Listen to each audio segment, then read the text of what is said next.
De regreso a Jugando Pelota Dura, vamos a estar hablando ahora sobre un tema que rompió ayer y hoy sigue siendo tema de discusión, y fue la decisión de la juez Laura Taylor Swain recortando en un 75% la deuda a los bonistas, más o menos un 75%. Está con nosotros el señor Omar Marrero, quien es el secretario de Estado y también director ejecutivo de AFAF. Buenas noches y bienvenido. Buenas noches, Ismarí, gracias por la oportunidad y buenas noches al excelente panel que te acompaña. Gracias. ¿Sabemos ya cuál va a ser, o podemos más o menos tener una idea de cuál va a ser el cargo general que vamos a tener? La respuesta es puntual, es que no. ¿Por qué? Ayer, aunque celebramos la gran decisión de la jueza y que se esperaba que se tomase de forma consistente lo que fue el plan fiscal que se certificó el viernes pasado y que fuese consistente con la evidencia que se presentó durante las vistas de estimación que ocurrieron alrededor de hace 2 semanas, la realidad es que todavía es muy prematuro, Sidmarí. Hemos sido consistentes en cuanto a que la última tarifa o la tarifa que finalmente se apruebe para pagar lo que es la deuda reestructurada será un rol que tiene que determinar y que tiene que ejercer el negociado de energía.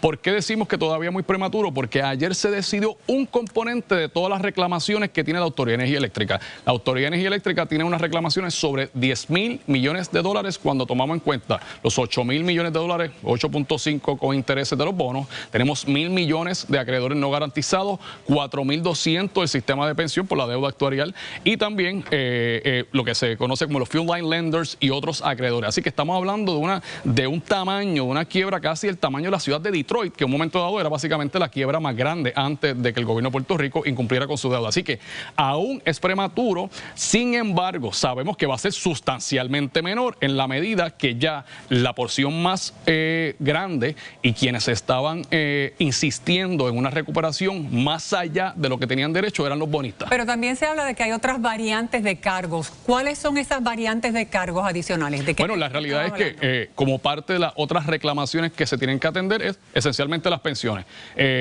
Hemos hablado de que aunque ayer se decidió en cuanto al asunto de los bonos y la Junta el viernes pasado, luego de certificar el plan fiscal, también presentó una moción al tribunal donde dijo o detalló a grosso modo lo que son las enmiendas al plan de ajuste radicado en febrero. Básicamente en cuanto a las pensiones no hay un cambio del tratamiento, así que ese tratamiento que se tuvo en el gobierno central va a ser bien similar, es decir, las pensiones de la Autoridad de Energía Eléctrica se van a respetar. Los 12.000 jubilados que reciben un cheque o las 12.000 familias que dependen de ese cheque va a ser protegido, no se va a reducir. Esa es la política pública y es la misma política pública que se logró defender al nivel del gobierno central. Pero en cuanto más a los abonados. Claro. En cuanto al financiamiento, bueno, en cuanto a la estructura finalmente, tiene que atender lo que es la deuda reestructurada y lo que obviamente son las otras reclamaciones, y la principal es en cuanto a las pensiones. En cuanto a las pensiones, lo que quiero recalcar es que el tratamiento que se le ha contemplado es un tratamiento bien similar al PayGo, es decir, se transfiere ese sistema de beneficios tal cual se conoce, se congela y se traspasa a un sistema de PayGo, que básicamente lo que estamos haciendo actualmente es que se garantiza el pago corriente a las pensiones para que no se afecten esos beneficios. Pero esos 4.700 millones de las pensiones, de esa deuda, eso que se debe, ¿cuál es la aspiración a bajar? Bueno, esa deuda se reestructura completamente igual que ocurría en el gobierno central. ¿Recuerdan el 75% también? No. El sistema de pensión, tú estás partiendo de la premisa que esa deuda se va a salvaguardar. La misma manera que los bonistas, ¿verdad?, defendían que se respetase pero esa deuda es parte de la reestructuración. Para atender esa deuda con el sistema de pensiones, similar a lo que tuvimos en el gobierno central con el sistema de pensiones, que recordará era como 50.000 millones de dólares. Básicamente lo que se hace es que se transfiere al presupuesto operacional, se transfiere a un pay-go basis o una base pay-go que básicamente tú lo pagas as you go y no tienes que hacer la contribución actuarial determinada que tendrías que hacer si fuese a salvarse el sistema. La realidad es que no es una opción salvar el sistema y aunque todos quisiéramos, de la misma manera nosotros queríamos salvar el sistema del gobierno central, pero la realidad es que no era viable. Perdóname. Déjeme hacerle una pregunta. Por favor. Obviamente hay mucha tensión con el tema de los aumentos en las tarifas eléctricas, no solo para los residentes, sino para los comercios y para la economía de Puerto Rico. Hay citada para mañana una marcha incluso sobre el tema. Hay gran preocupación. Yo he escuchado que la reserva del gobierno está bastante saludable, o el secretario de Hacienda lo ha repetido en varias ocasiones, y escuché hace poco que eso es una de las alternativas que el gobierno considera para, en las vísperas de un proceso electoral, hacer un gran anuncio y que la gente tenga la tranquilidad de que no va a haber tal aumento, que el aumento va a ser el mínimo, porque se va a usar parte de las reservas del gobierno de Puerto Rico para atender este tema. Usted como secretario de Estado, ¿Qué me dice de eso? Tengo que rechazar tajantemente esa propuesta, Guillermo. Esa es la propuesta de los bonistas. Los bonistas de la Autoridad de Energía Eléctrica insisten en que utilicemos los ahorros y el gran sobrante que tenemos en el gobierno central para pagarle más a ellos. Ellos insistían en que había que pagarle el 100% más los intereses y que al ahorro que hemos logrado en el gobierno central, el tu ahorro, que básicamente se lo diéramos a los bonistas. Eso no es lo que está planteando Guillermo. No, pero es la misma lógica y por eso hemos señalado en todo momento de manera consistente que es la autoridad que se tiene que reestructurar y que cualquier medida que nosotros podamos implantar... O sea que la presión electoral no va a entrar ahí para hacer cambiar de opinión esa posición que usted me está vertiendo. Yo no utilizo ese factor, yo utilizo un factor totalmente legal, Guillermo. Si nosotros miramos el proceso que se ha realizado en COFINA, el plan de ajuste del gobierno central y los ahorros alcanzados, en ningún momento fue un factor electoral. Fue un factor de política pública, de salvaguardar y proteger a los más vulnerables y garantizar que el proceso culmine. Pero definitivamente no puede ser en la espalda de los más vulnerables. No está descartado, sin embargo, que haya un aumento de tarifa. Claro. Ha habido múltiples aumentos de tarifa en energía. Y han habido múltiples rebajas también en los últimos años por precisamente el combustible, porque si acentúas las múltiples alzas es únicamente por combustible. ¿Usted le gustaría que yo acentuara también las múltiples bajas? Ok, pues ¿cuántas bajas han habido? Bueno, actualmente estamos pagando alrededor de 24 o 25 centavos. Lo que sí definitivamente es un ahorro sustancial a lo que fue un 33 centavos cuando estábamos hablando básicamente... Por el costo de petróleo. Exactamente. Es que cada vez que ustedes dicen sustancialmente menor, y con todo respeto, secretario, sustancialmente menor, ¿para quién? Bueno, porque el pueblo de Puerto Rico está pagando sustancialmente más en todo. En todo. Bueno, Denise, el menor de aquí, el menor de aquí, el menor de acá es una rajada en el bolsillo. Nadie quisiera pagar. Y yo quisiera poder detener ¿verdad? La valentía que tienen algunos políticos o algunos individuos, decir que no se tiene que pagar nada. Ese argumento se hizo en el tribunal y la jueza no nos lo dijo. Nosotros hicimos dos argumentos bien importantes. Primero, que era una deuda no garantizada. Lo ganamos. Segundo, dijimos que si no era garantizado no había que pagar nada. No obstante, la jueza no lo reconoció. Dijo, no, hay que estimar para ver cuánto se va a pagar. Si en aquel momento se contemplaba una deuda de 9.000 millones y hoy estamos hablando de una deuda de los bonistas de 2.4, definitivamente estamos hablando de una rebaja sustancial. ¿Por qué no podemos hablar con un número? Porque todavía falta que culmine el proceso, todavía falta que la jueza finiquite el proceso y se atienda lo que es tema de las pensiones y que también se mire cómo se incorporan a través del proceso tarifario todas las iniciativas que se están implementando para bajar el costo del combustible y el costo de la luz. Si no se toman eso en consideración, sería un ejercicio especulativo que crea desasosiego, pero algo que le puedo reconocer es que si no hubiésemos tomado la decisión de cancelar el acuerdo y quitarnos los guantes y pelear contra los bonistas, hoy no tuviésemos una deuda que está básicamente reflejando un 75% de reducción. En la historia hemos visto esto. Cuenten conmigo siempre, porque es un tema sumamente complejo, técnico, y que en la próxima semana va a tomar un desarrollo que amerita que tengamos más tiempo para poder discutir. Bien breve si lo logramos. ¿Usted entiende que va a rendir efecto la marcha de mañana, sí o no? Bueno, yo creo que al final del día, en el ejercicio democrático, en la democracia que vivimos y que gozamos en Puerto Rico como territorio norteamericano, tenemos el derecho a hacer estas protestas. ¿Pero va a rendir efecto, sí o no? Bueno, al final del día ha validado básicamente lo que ha sido la posición del gobierno en la mediación, en el litigio, el plan de ajuste. ¿A favor de la marcha? Yo creo que estamos a favor de que todos halemos para el mismo camino, pero aquellos que están llamando a la marcha con motivaciones políticas o politiqueras diciendo que se puede resolver esto sin pagar nada, yo creo que al final del día están haciendo un flaco servicio y no están siendo sinceros desde el punto de vista intelectual. Gracias, Omar Marrero, por haber estado con nosotros. Estaremos hablando en las próximas semanas. Julio 19, fecha importante en el Tribunal Federal. Hay vista judicial. Vamos ahora con Kimberly. De hecho, usted puede opinar a través de las redes sociales. Recuerde que nos consigue como Jugando Pelota Dura y la conversación está bastante candente. Escuche bien, ponen frenos a proyectos de energía solar en campos agrícolas de Puerto Rico, pero no se supone que la isla en 2050 esté corriendo con energía renovable. ¿Qué es lo que está pasando? Lo discutimos. Esto es Jugando Pelota Dura. Bueno, ya de regreso a Jugando Pelota Dura, en esta ocasión vamos a estar hablando qué es lo que ha pasado con las fincas solares y con todo esto que está en manos de la Junta de Planificación y si vamos a desarrollar finalmente todo lo que tiene que ver con estas fincas solares. Tenemos con nosotros un panel para analizarlo y hablar con esto detenidamente. Francisco Berríos Portela, secretario auxiliar de Asuntos Energéticos. Julián Herencia, quien es director ejecutivo de la Asociación de Productores de Energía Renovable, y Julio Lasuz, quien es presidente de la Junta de Planificación. Gracias por estar con nosotros, muy buenas noches y bienvenidos. Buenas noches. Antes de comenzar, quisiera preguntarle a Francisco Berríos Portela.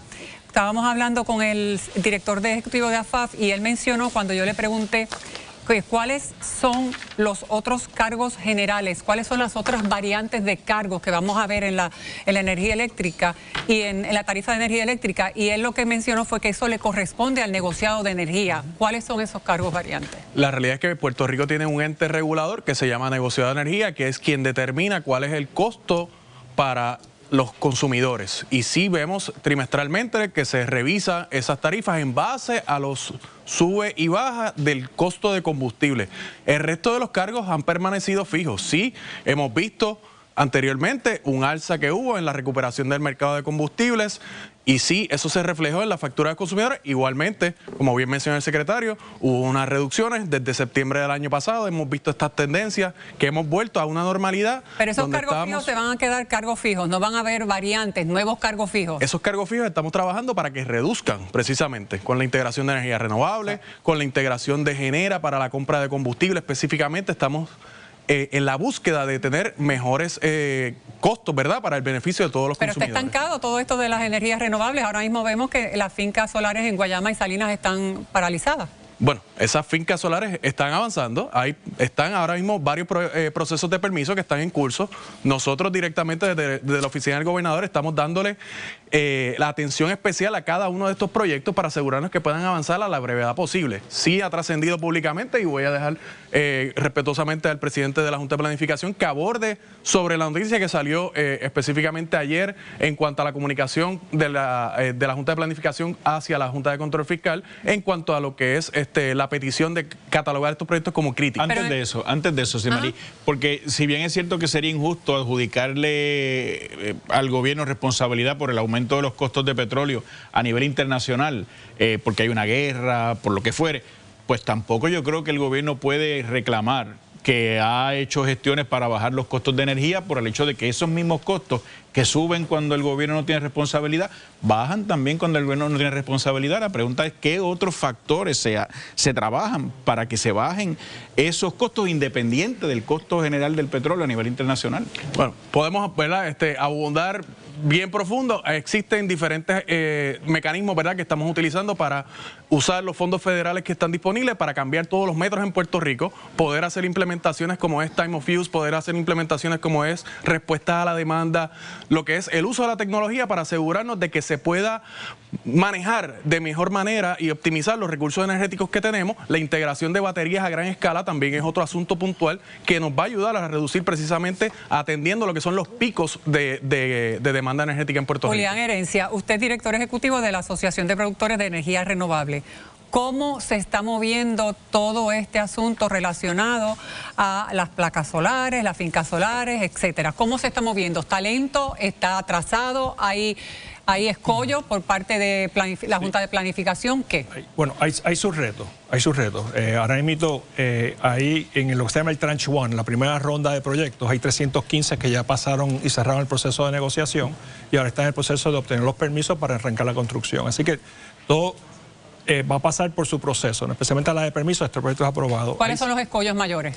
Ahora mismo permiso, completar el proceso de permiso, estudio de interconexión, son los proyectos mayores. ¿Y los permisos son la Junta de Planificación?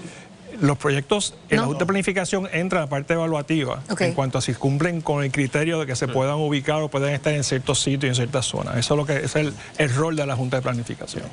Julio Lasuz, usted como presidente de la Junta de Planificación dice aquí que se requiere para el análisis de la Junta de Planificación, la información tiene que ver con formulación de proyectos y características del terreno. ¿Eso es lo que está? ¿Quién nos está sometiendo esa información? Lo primero es que no está en manos de la Junta de Planificación, está en manos de la Junta de Supervisión Fiscal. La Junta de Supervisión Fiscal, como parte del proceso que exige la ley promesa, lo que hizo fue que solicitó a la Junta de Planificación un análisis sobre compatibilidad del proyecto, de 3 proyectos específicamente entre Guayama y Salinas, para que se determine si es compatible con el plan de uso de terreno. Para llegar a esa determinación hace falta toda la información y no se ha tenido toda la información disponible y eso fue lo que le hicimos llegar a la Junta de Supervisión Fiscal. ¿Pero quién tiene que someter esa información que hace falta y no ha llegado? La Junta de Supervisión Fiscal, el pasado 20 de junio, se le envió una carta solicitándole la información que era necesaria para completar ese estudio. Absolutamente, eso fue lo único que se hizo. Es una petición de información. Aquí no se ha denegado,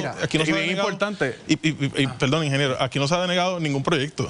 Y esto no está en manos de la Junta de Planificación, esto está en manos de la Junta de Supervisión Fiscal. Lo que estamos haciendo es un análisis de compatibilidad y para eso necesitamos la información. Eso que trae Julián Herencia, estamos hartos de escucharlos, como la Oficina de Gerencia de Permisos es prácticamente una agencia burocrática que lo que hace es retrasar y retrasar y retrasar. ¿Para qué tenemos un puesto como el suyo si no puede presionar sobre esa agencia, esa dependencia para que estos proyectos arranquen? Precisamente, eso es uno de los roles que estamos nosotros trabajando. Estamos a diario en comunicaciones con los desarrolladores de los proyectos. Aquí también hay un asunto. Los desarrolladores de los proyectos estaban en un proceso de negociación. Una vez ellos tienen certeza, sí, van avanzando en el trámite de permiso, pero hay unos costos asociados que hay que entender que hasta que ellos no tengan una certeza final de que estos proyectos van, que están acordados ya los precios finales, hay unos asuntos que ellos van a detener, pero ya sí están avanzando estos 5 proyectos. Van a tener certeza si con cómo opera el gobierno. Bueno, o cómo opera la Junta de Supervisión Fiscal también, porque ahora éramos muchos, parió las mulas y ahora también esto es responsabilidad de ellos. Bien importante aclarar, todo el asunto de la Junta de Control Fiscal, específicamente en el trámite que ha trascendido públicamente, es para categorizar los proyectos como proyectos críticos ante la Junta de Control Fiscal. Así que ese asunto es independiente del proceso paralelo que está corriendo ya de permiso. Sí. Y eso pues... Julián Herencia. Y lo que dice Francisco y el presidente de la Junta es correcto. Esto es sencillamente un proceso para que el proyecto se categorice como crítico prioritario, que entonces pudiera ser procesado de manera expedita y no esperar tanto tiempo para obtener todos los permisos, todas las evaluaciones de todas las agencias o entidades que son las que emiten el endoso de los permisos para estos proyectos. Correcto. Eso no tiene nada que ver con el proyecto, ¿no? Puede que falte información para que se alinee toda la información que la Junta de Supervisión Fiscal necesita para decir que esto es un proyecto crítico, debe ser procesado como proyecto crítico. Eso es todo. Eso no quiere decir que el proyecto está detenido o aguantado retrasándose, ¿no? Y además de eso, esta no es la única alternativa para que el proyecto se vea de manera expedita. También están los proyectos estratégicos y también está el Comité de Reconstrucción que hizo el gobernador de Puerto Rico. Correcto. O sea, los proyectos, bueno, la economía lo dice, 3.7% de crecimiento en la economía es demostrativo de que la reconstrucción se está dando. Bueno, gracias por estar con nosotros. Continuaremos dialogando sobre el tema más posteriormente, pero vamos ahora con Kimberly. Usted votó en la encuesta Claro, en la que preguntamos, ¿cree posible la transición a energía renovable en Puerto Rico? 71% dijo que sí, mientras que un 29% dijo que no. Pero próximamente nuevas candidaturas en Proyecto Dignidad. El doctor César Vázquez nos dice si se avecina una primaria en el partido. Además, luego de los enfrentamientos, miren quién está en pantalla. Hoy llega el representante Georgie Navarro y dice que el tiempo le dio la razón sobre Elizabeth Torres. Pero ¿a qué se refiere? Le preguntamos, usted no se retire.